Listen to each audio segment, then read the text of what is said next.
Bom, gente, continuando o nosso assunto, vamos falar agora sobre o transporte dos gases respiratórios. Nesse primeiro momento, a abordagem será sobre o transporte de oxigênio e logo em seguida nós vamos falar sobre o transporte do dióxido de carbono. Então, vamos lá, ok? Difusão do oxigênio dos alvéolos para o sangue capilar pulmonar. A figura 14, nós temos captação do oxigênio pelo sangue pulmonar. Então, observem na figura superior, onde temos um alvéolo e um capilar pulmonar. A pressão parcial do oxigênio nessa estrutura é de 104 milímetros de mercúrio. Já com relação ao capilar pulmonar, na extremidade terminal arterial, a pressão parcial do oxigênio é de 40 milímetros de mercúrio. E na extremidade terminal venosa, 104 milímetros de mercúrio. Aqui já aconteceram os processos de difusão, certo? Por meio de diferença de pressão. Essa diferença de pressão inicial é de 64 milímetros de mercúrio, correspondendo aí à difusão efetiva. Como vimos, né, é aquela subtração simples, 104 milímetros de mercúrio menos 40 milímetros de mercúrio. Tudo bem? Então, vamos agora para a figura inferior, que trata-se de um gráfico.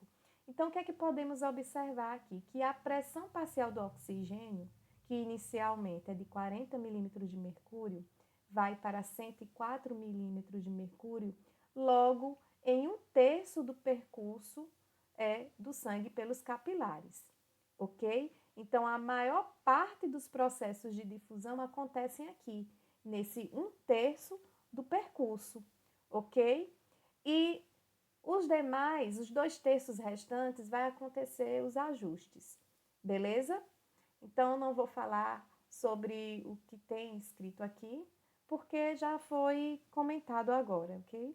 Então, vamos seguir adiante. No exercício físico intenso, o que é que vai acontecer? Serão requisitados até 20 vezes mais quantidade normal de oxigênio, porque sabemos que os músculos precisam de ATPs, eles estão realizando contração e o processo contrátil requer energia, certo? E a energia vai ser fornecida pelos ATPs, e para produzir ATPs eu preciso do oxigênio e também eu preciso do combustível, o oxigênio funcionando como comburente e muitas vezes a glicose como combustível na produção de energia, de ATPs. Também vai ocorrer redução do tempo de permanência do sangue nos capilares pulmonares devido ao maior débito cardíaco. O tempo de permanência do sangue nos capilares pulmonares é menor que 1 segundo, certo? Durante a atividade física, aí é que esse tempo vai ser reduzido mesmo. Por isso que os processos de difusão acontecem em 1/3 do percurso, certo? Isso é favorável porque a gente vai ter a redução desse tempo de permanência durante o exercício físico até a metade. Então, já garante aí os processos de difusão logo no comecinho do percurso do sangue nesse capilar pulmonar. O próximo tópico é com relação à saturação quase total do sangue quando deixa o capilar pulmonar. Então, o oxigênio ele é captado automaticamente, certo?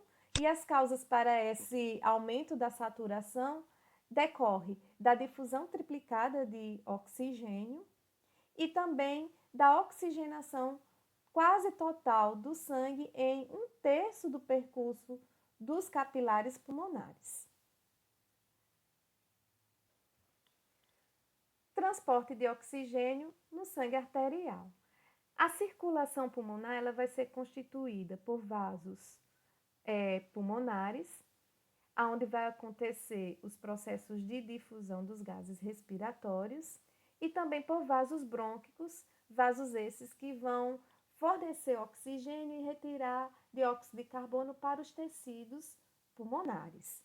Assim sendo, cerca de 98% do sangue vão estar contidos nos capilares alveolares e 2% do sangue nas artérias bronquiais. Observem que nos capilares alveolares, como já acontece os processos de difusão, a pressão parcial do oxigênio será de 104 milímetros de mercúrio. E nas artérias bronquiais, essa pressão ela vai ser de 40 milímetros de mercúrio, porque acontece aí o fornecimento de oxigênio para os tecidos, né? E a retirada do dióxido de carbono. Então, temos esse valor aí de pressão. Quando esse sangue chega nas veias pulmonares, proveniente de ambas as regiões, vai acontecer a mistura. E, consequentemente, nós vamos ter aí uma redução da pressão parcial do oxigênio, aonde vai se refletir no átrio esquerdo, cuja pressão parcial do oxigênio será de 95 milímetros de mercúrio, bem como também no ventrículo, e sucessivamente isso vai se estender para a aorta, cuja pressão parcial do oxigênio se mantém 95 milímetros de mercúrio, que vai permanecer por toda a circulação sistêmica arterial. Figura 14, mudanças da pressão parcial do oxigênio do sangue capilar pulmonar, do sangue arterial sistêmico e do sangue capilar sistêmico, mostrando o efeito da mistura venosa. Então, aqui nós temos as pressões parciais, né? No sangue venoso sistêmico, de 40 milímetros de mercúrio. Quando esse sangue trafega nos capilares pulmonares, vai ocorrer os processos de difusão. Aí nós temos o aumento da pressão parcial do oxigênio para 104 milímetros de mercúrio. Nas veias pulmonares vai acontecer os processos de mistura do sangue, né, formando aí uma pressão reduzida, né, de 95 milímetros de mercúrio, resultante da mistura do sangue, da derivação pulmonar, e esse valor ele permanece, né, no sangue arterial sistêmico. Quando chega nos capilares sistêmicos, nós vamos ter uma queda na pressão parcial do oxigênio, porque vai acontecer aí os processos de difusão do oxigênio para os tecidos, ok? E aqui no sangue venoso, né, o valor de 40 milímetros de mercúrio, porque muito desse oxigênio foi captado pelas células teciduais. Difusão de oxigênio dos capilares pulmonares para o líquido tecidual. Então, quando esse sangue oxigenado chega na região intersticial, o que é que vai acontecer? Difusão de oxigênio para essa região. Então, no líquido tecidual, a pressão parcial do oxigênio é de 40 milímetros de mercúrio. Então, serão aí difundidos 55 milímetros de mercúrio de oxigênio, ok? Onde nós vamos ter na extremidade do terminal venoso do capilar a pressão parcial do oxigênio de 40 milímetros de mercúrio, certo? Então, na figura 16, difusão do oxigênio do capilar tecidual para as células, a pressão parcial do oxigênio nos líquidos intersticiais é de 40 milímetros de mercúrio, e nas células dos tecidos, 23 milímetros de mercúrio. Isso aqui é uma média, ok? Então, geralmente, cada tipo de tecido vai ter um valor médio de pressão parcial de oxigênio intracelular, ok? Então, cada célula tem aí o seu valor, ok? Aí aqui é só uma média de 23 milímetros de mercúrio. Efeito da intensidade do fluxo sanguíneo sobre a pressão parcial do oxigênio no líquido intersticial. Assim temos, quanto maior o fluxo sanguíneo, maior a quantidade de oxigênio é transportada para o interstício, resultando em maior pressão parcial de oxigênio tecidual. Na figura 17, nós temos o efeito do fluxo sanguíneo e intensidade do consumo de oxigênio na pressão parcial de oxigênio tecidual. Então, nesse gráfico, nós temos no eixo XY a pressão parcial do oxigênio no líquido intersticial e no X, fluxo sanguíneo.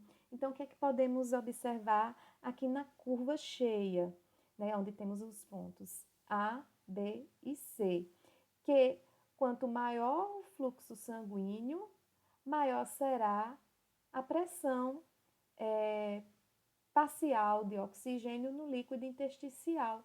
Isso para o consumo normal, ok? Então, vamos seguir adiante.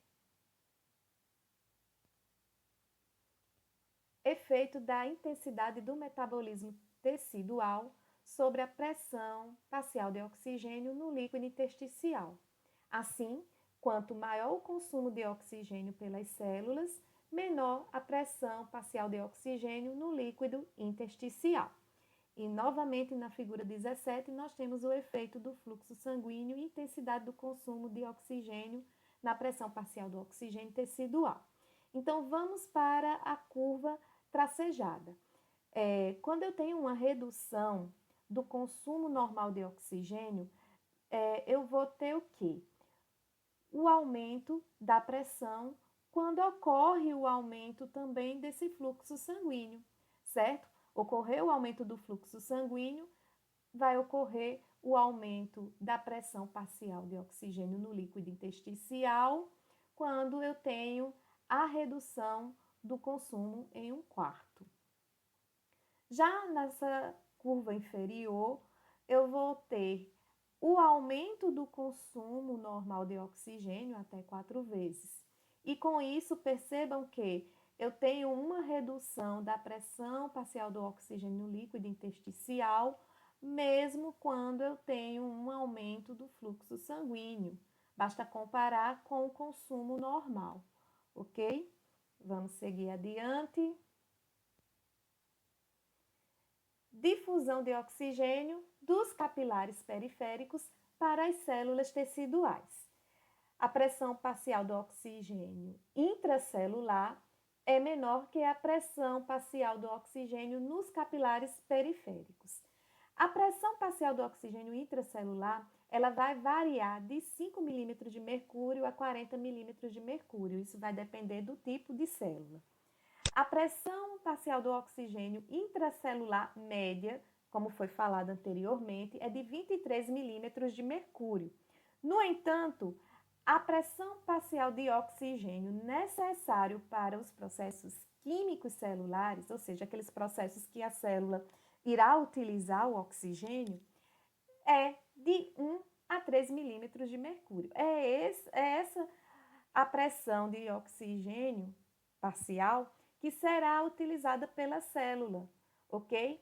Então, o que é que acontece? Muitas vezes a célula ela tem um reservatório de oxigênio justamente para garantir que durante alguns períodos em que essa célula ela não tem esse fornecimento, ela tem essa reserva extra.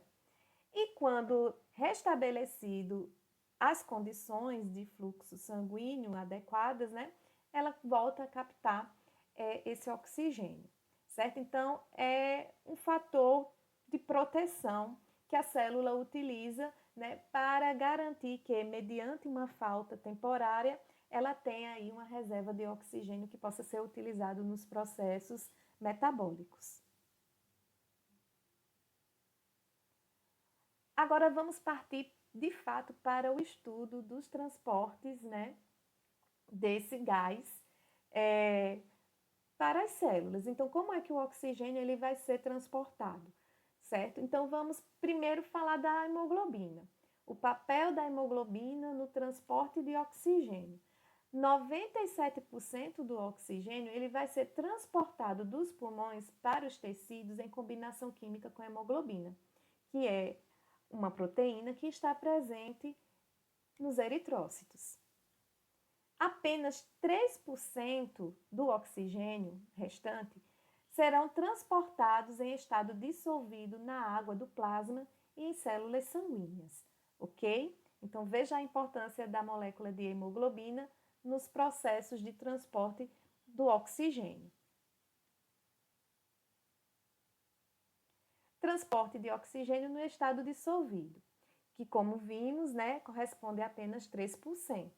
Então, cerca de 0,17 ml de oxigênio é transportado no estado dissolvido para os tecidos a cada 100 ml de fluxo sanguíneo, 100 ml de sangue. Então, 100 ml de sangue contém 0,17 ml de oxigênio dissolvido ali no plasma.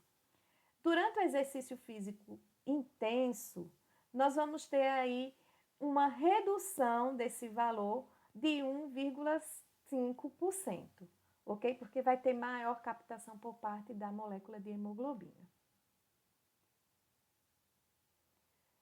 Combinação reversível de oxigênio com hemoglobina. Então, vamos falar um pouquinho dessa molécula, que é a principal molécula transportadora de oxigênio, a qual se combina frouxamente e de maneira reversível.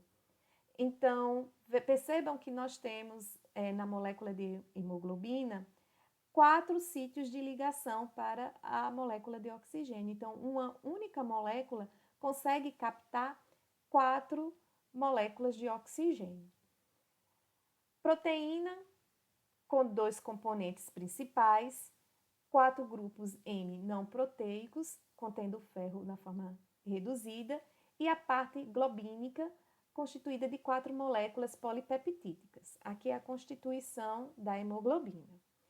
Essa molécula ela permite o transporte 30 a 100 vezes mais de oxigênio do que seria na forma de oxigênio dissolvido. Assim, quando a pressão parcial do oxigênio é maior nos capilares pulmonares, o oxigênio se liga à hemoglobina. O contrário a gente vai ver lá na intimidade dos tecidos, quando a pressão parcial do oxigênio é reduzida ou é menor nos capilares teciduais. E assim, o oxigênio é liberado pela molécula de hemoglobina. Curva de dissociação, oxigênio, hemoglobina. Então, essa curva ela demonstra o grau progressivo de hemoglobina ligada ao oxigênio, à medida que a pressão parcial do oxigênio do sangue aumenta, sendo denominada de percentual de saturação de hemoglobina. Na figura 18, nós temos essa curva de dissociação de oxigênio e hemoglobina, certo? Então, ela vai ter esse formato sigmoide. No eixo Y, nós vamos ter a saturação de hemoglobina em porcentagem e no X, a pressão do oxigênio no sangue em milímetros de mercúrio. Aqui é tratado os volumes, ok? Então, percebam que essa curva vai ter esse formato sigmoide. Nas porções superiores, né, nós vamos ter o sangue oxigenado, deixando os pulmões, e aqui nessa área, o sangue reduzido retornando aos tecidos, que equivale a 70% a aproximadamente 20%. E com relação ao sangue oxigenado deixando os pulmões, nós temos aqui de 97% a 100%. Bem, as artérias sistêmicas, a pressão parcial do oxigênio é cerca de 95 milímetros de mercúrio. Assim, a saturação da hemoglobina é em média de 97%. No sistema venoso normal, cuja pressão parcial do oxigênio é cerca de 40 milímetros de mercúrio, a saturação da hemoglobina é em média de 75%. Quantidade máxima de oxigênio que pode combinar-se com a hemoglobina do sangue. Então, em cada 100 ml de sangue, nós vamos ter cerca de 15 gramas de hemoglobina, onde cada grama de hemoglobina contém 1,34 ml de oxigênio. Assim, em cada 100 ml de sangue, nós temos cerca de 20 ml de oxigênio. Basta multiplicar aí 15, que representa 15 gramas de hemoglobina, com a quantidade de oxigênio, que é de 1,34 ml, contidos em cada grama de hemoglobina. E aí nós temos esse resultado de 20 ml de oxigênio. quantidade de oxigênio liberada pela hemoglobina quando o sangue arterial sistêmico, quantidade de sangue, deixa eu só aqui.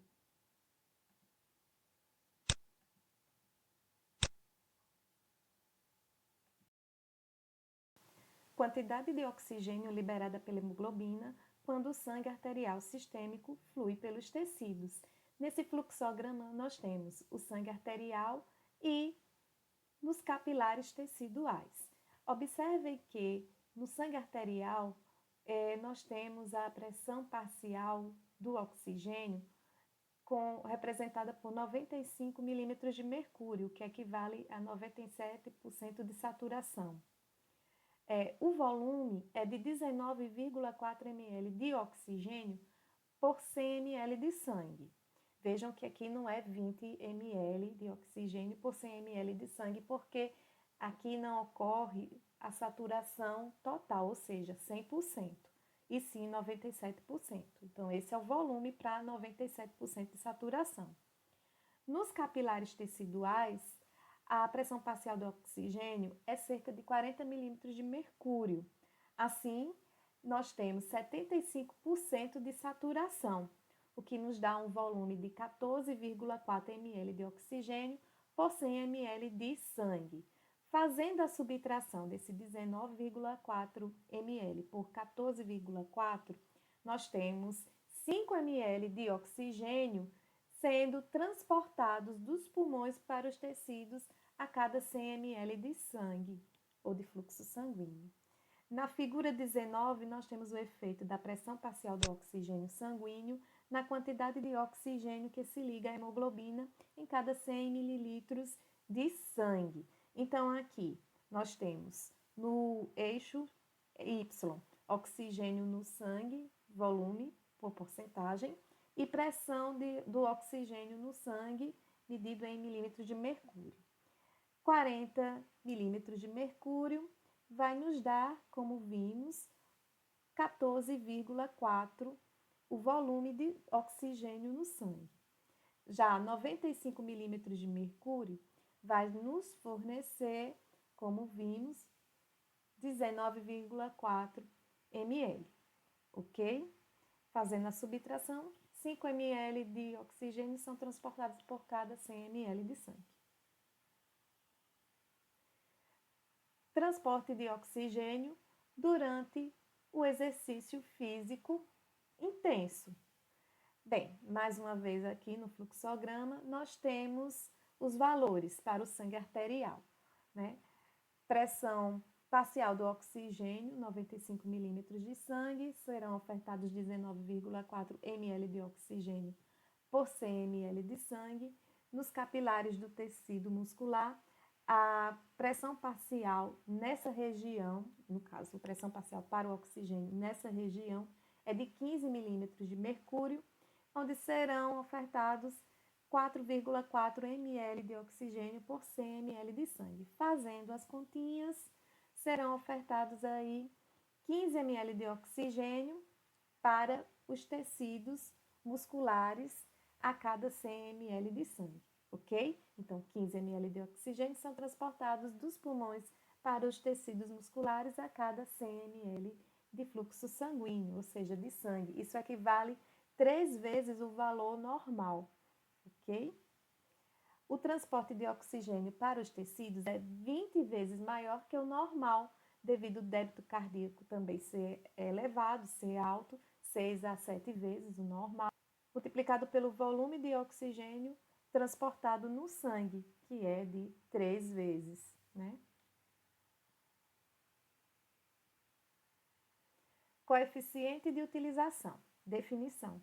É a porcentagem do sangue que libera seu oxigênio enquanto atravessa os capilares teciduais.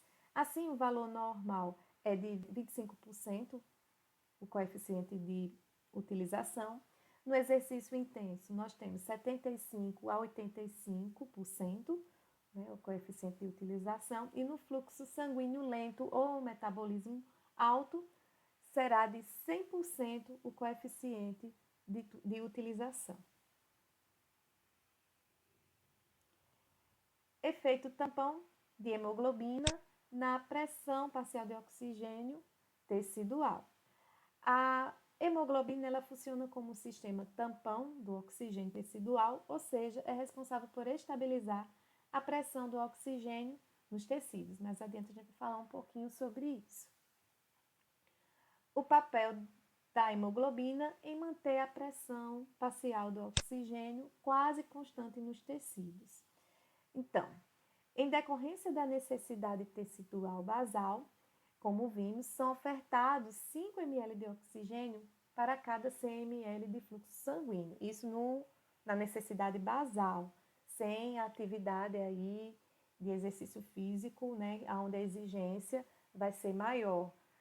Bem, aí, com relação a esse fluxograma, a pressão parcial de oxigênio no capilar, ela deve cair para cerca de 40 milímetros de mercúrio para que esse volume de oxigênio por 100 ml de sangue seja oferecido, seja ofertado para os tecidos. Assim, a pressão parcial do oxigênio tecidual normalmente não pode aumentar acima desse nível de 40 milímetros de mercúrio, porque isso acabaria reduzindo o volume de oxigênio para cada 100 ml de sangue. Dessa forma, a hemoglobina ela estabelece um limite superior de pressão parcial de oxigênio tecidual, que é cerca de 40 milímetros de mercúrio. Durante o exercício físico. Então, vai ocorrer a liberação de oxigênio até 20 vezes o normal por parte da hemoglobina para os tecidos.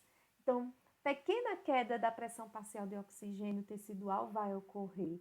E isso decorre da inclinação abrupta da curva de dissociação e também do aumento do fluxo do sangue tecidual causado pela pressão parcial de oxigênio.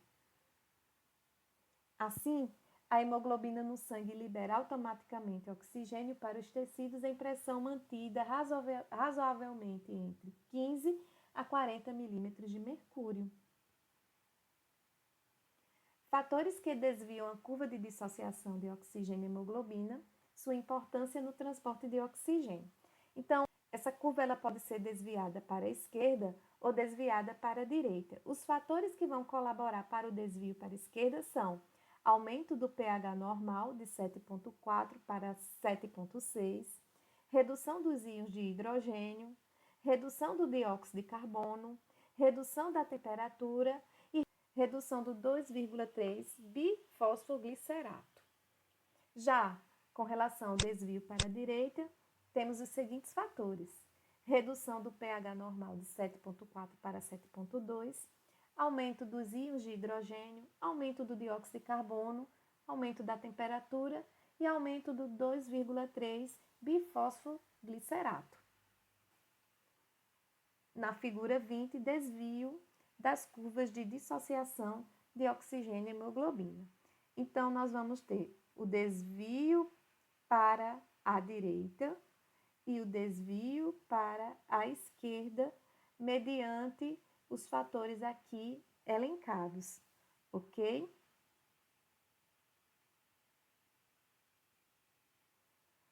Maior aporte de oxigênio aos tecidos quando o dióxido de carbono e os íons de hidrogênio desviam a curva de dissociação do oxigênio, hemoglobina, o efeito Bohr. Então, o efeito Bohr pode ser definido como fenômeno que intensifica a liberação de oxigênio do sangue para os tecidos na oxigenação do sangue pelos pulmões, em resposta ao aumento do dióxido de carbono e dos íons de hidrogênio no sangue. Assim temos, nos tecidos, o dióxido de carbono se difunde das células para o sangue. Isso faz com que ocorra o aumento da pressão parcial de dióxido de carbono e da concentração de ácido carbônico e íons de hidrogênio no sangue. Com isso, nós temos a liberação de oxigênio pela hemoglobina para os tecidos. O contrário vai acontecer nos pulmões. Então, o dióxido de carbono se difunde do sangue para os alvéolos. Isso faz com que ocorra a redução da pressão parcial do dióxido de carbono e da concentração de ácido carbônico e íons de hidrogênio no sangue, favorecendo a ligação do oxigênio pela hemoglobina dos capilares pulmonares. Efeito do bifosfoglicerato causando desvio para a direita da curva de dissociação oxigênio-hemoglobina. O bifosfoglicerato normalmente ele já causa essa inclinação da curva para a direita.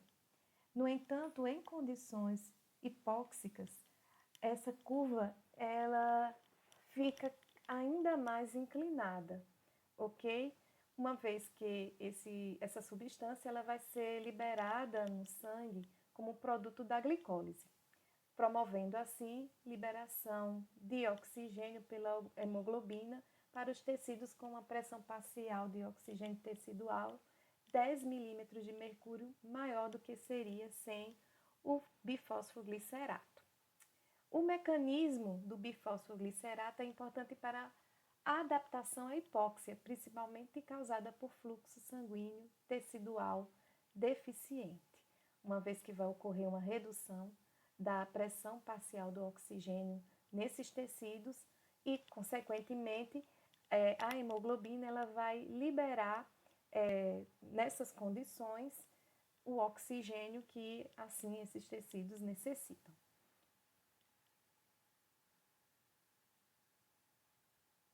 Desvio para a direita da curva de dissociação oxigênio-hemoglobina durante o exercício.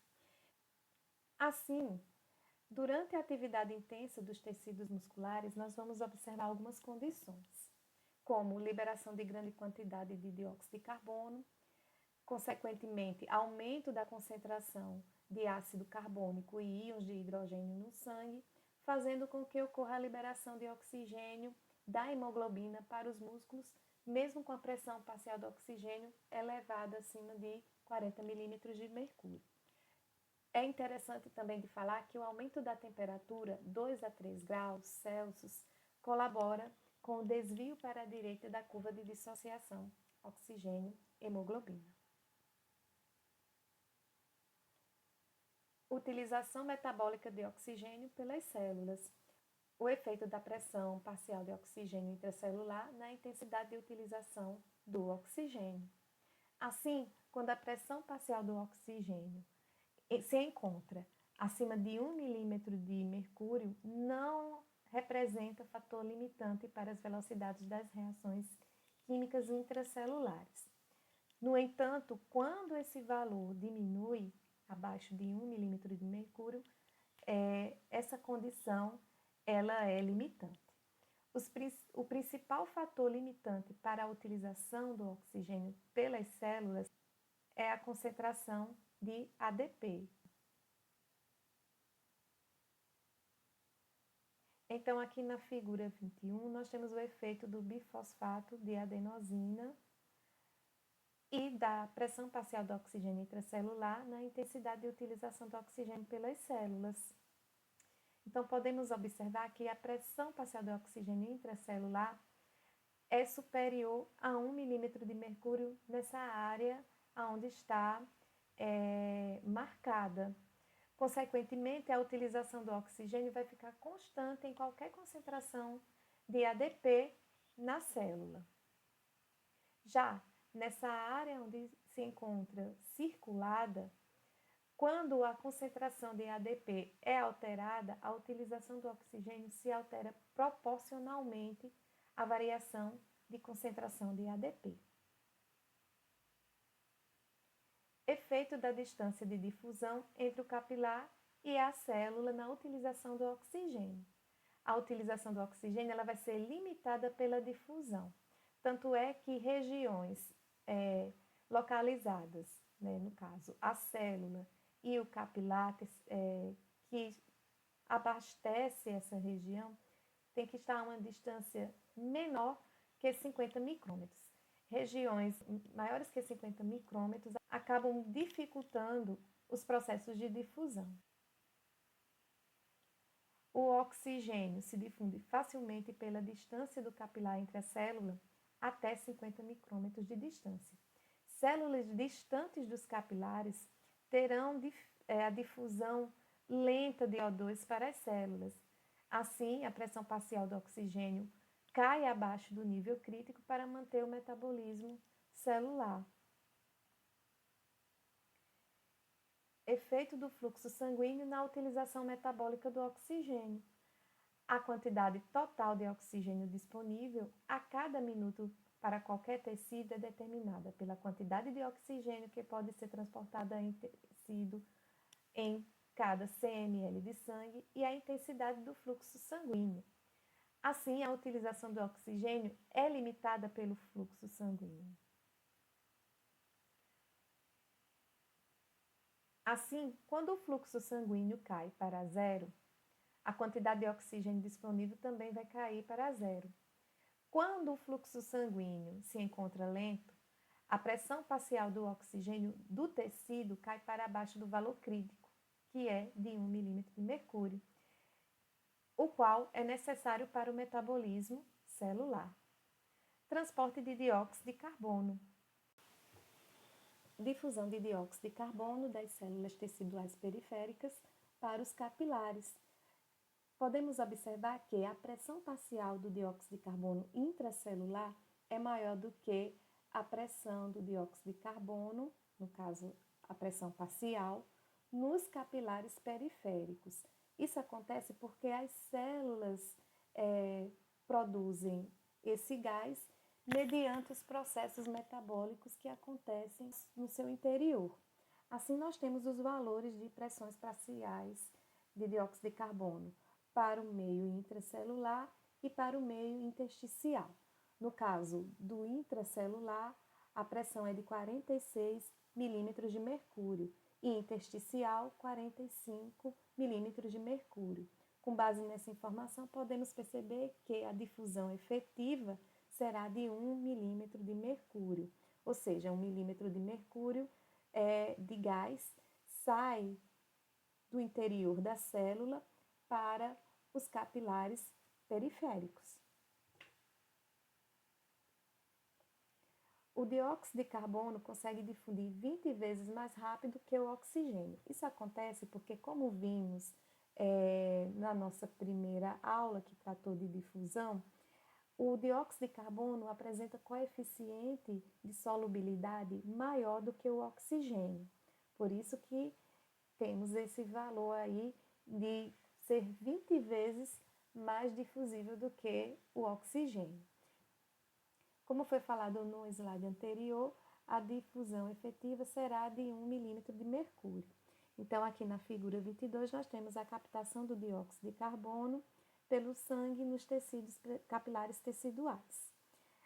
Na extremidade terminal arterial do capilar, a pressão parcial do gás é de 40 milímetros de mercúrio.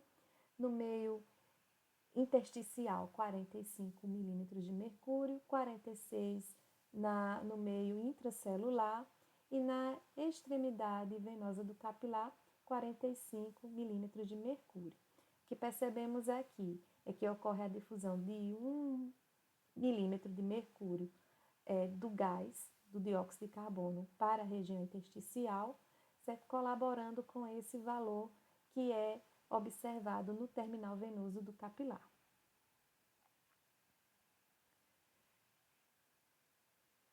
Difusão do dióxido de carbono do sangue de capilares pulmonares para os alvéolos.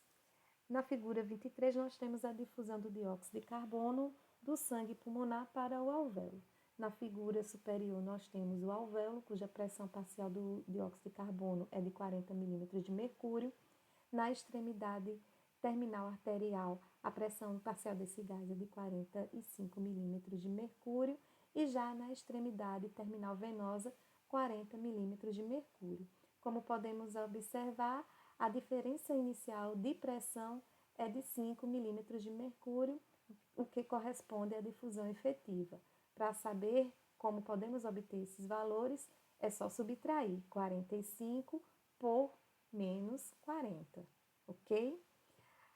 Abaixo nós temos o gráfico, onde nós temos no eixo Y a pressão parcial do dióxido de carbono no sangue, medido em milímetros de mercúrio, e no X, pressão parcial do dióxido de carbono alveolar.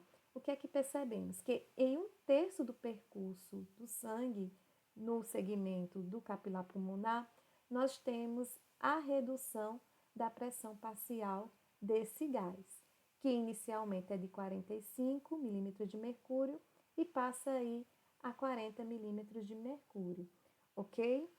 Então, percebam a importância desse 1/3, né, do percurso correspondendo aí aos processos de difusão desse gás, da mesma forma que acontece com o oxigênio. Então, em 1/3 do percurso sanguíneo, vai acontecer aí tanto a difusão do oxigênio do alvéolo para o capilar pulmonar, como do dióxido de carbono para o alvéolo. Efeitos da intensidade do metabolismo tecidual e fluxo sanguíneo tecidual na pressão parcial de dióxido de carbono do líquido intersticial. Assim, a redução do fluxo sanguíneo para 1/4 do normal aumenta a pressão parcial do dióxido de carbono tecidual periférico a valores de 45 milímetros de mercúrio para 60 milímetros de mercúrio, isso quando observamos o gráfico aqui ao lado, ok? Podemos também perceber que ocorre o aumento do fluxo sanguíneo por 6 vezes o normal, reduzindo a pressão parcial do dióxido de carbono tecidual periférico, com os valores de 45 milímetros de mercúrio para 41 milímetros de mercúrio, nível quase igual à pressão parcial do dióxido de carbono no sangue arterial. Então, a figura 24, efeito do fluxo sanguíneo e intensidade metabólica da pressão parcial do dióxido de carbono nos tecidos periféricos. Então, o que podemos observar aqui é que quando ocorre o aumento do fluxo sanguíneo, nós temos aí a redução da pressão parcial do dióxido de carbono no líquido intersticial.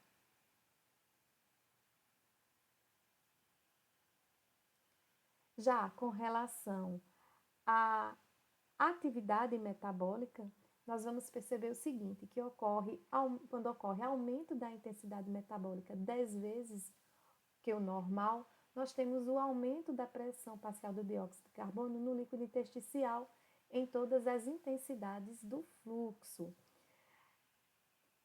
Redução da intensidade metabólica em até 1/4 da normal reduz a pressão parcial do dióxido de carbono no líquido intersticial, cujos valores de 41 milímetros de mercúrio passa para 40 milímetros de mercúrio. Então, mais uma vez aqui na figura 24, o efeito do fluxo sanguíneo e intensidade metabólica na pressão parcial do dióxido de carbono nos tecidos periféricos.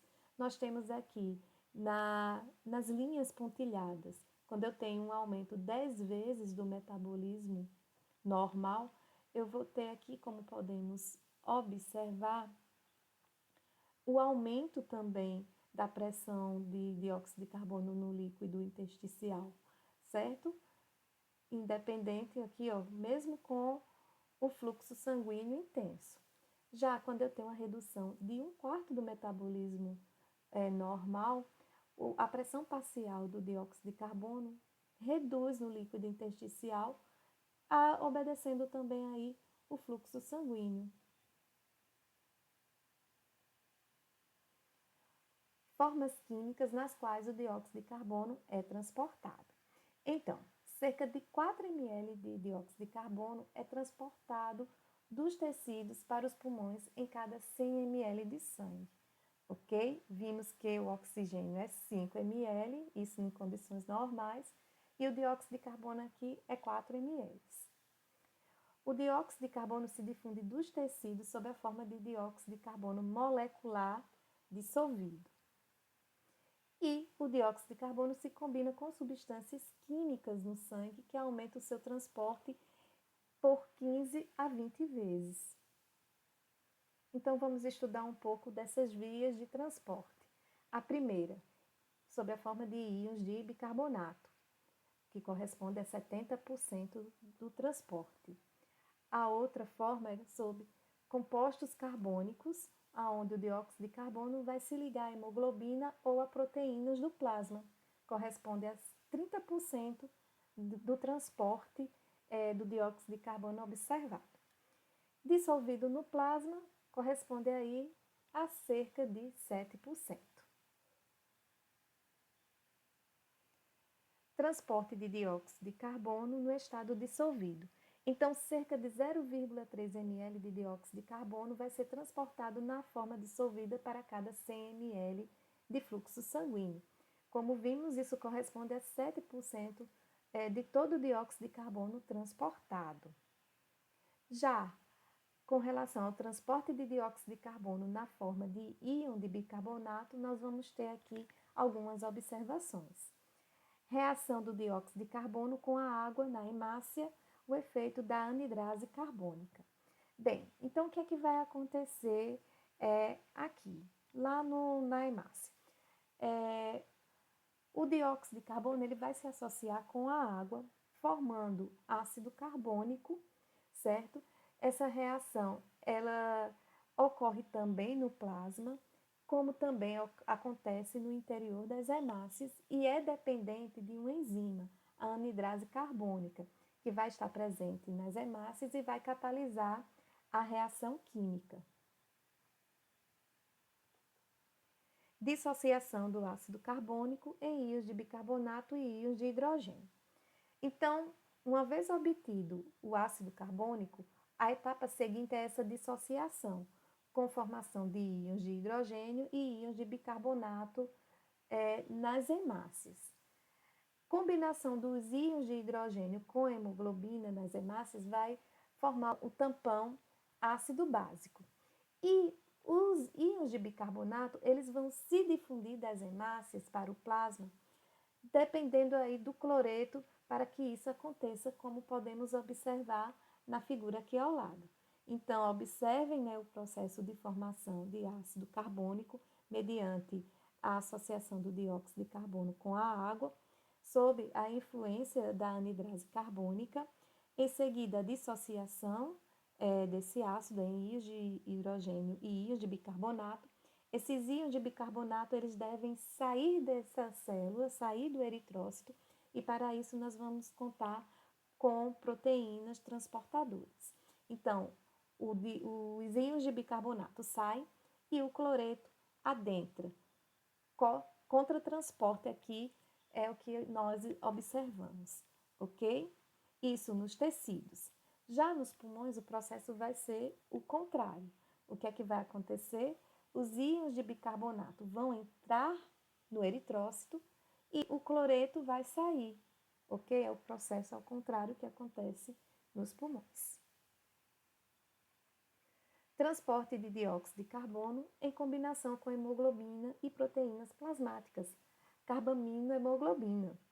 Isso quando ocorre a associação do dióxido de carbono com a hemoglobina. A reação do dióxido de carbono ocorre diretamente com os radicais amina da molécula de hemoglobina, formando o composto carbaminohemoglobina, como podemos observar aqui no slide. Então, trata-se de uma reação reversível que ocorre com elo fraco.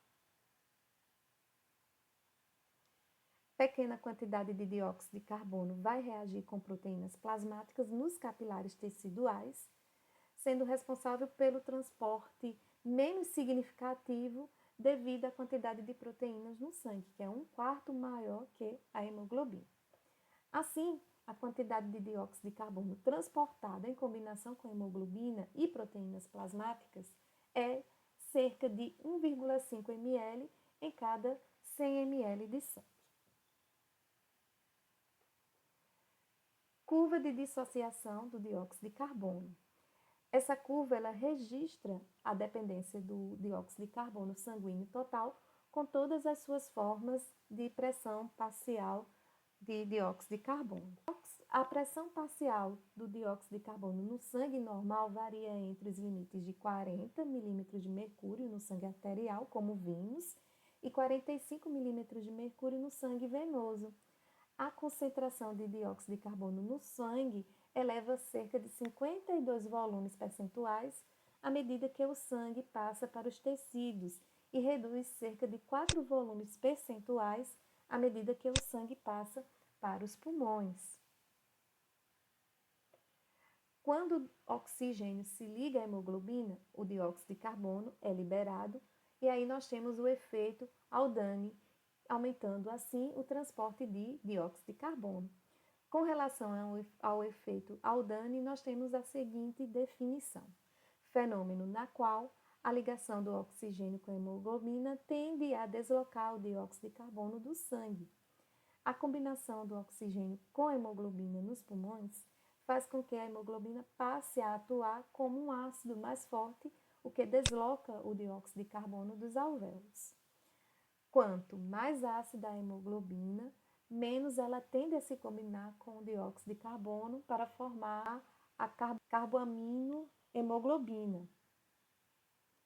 Maior acidez da hemoglobina faz com que os íons de hidrogênio se liguem aos íons de bicarbonato para formar ácido carbônico, o qual se dissocia para formar dióxido de carbono e água.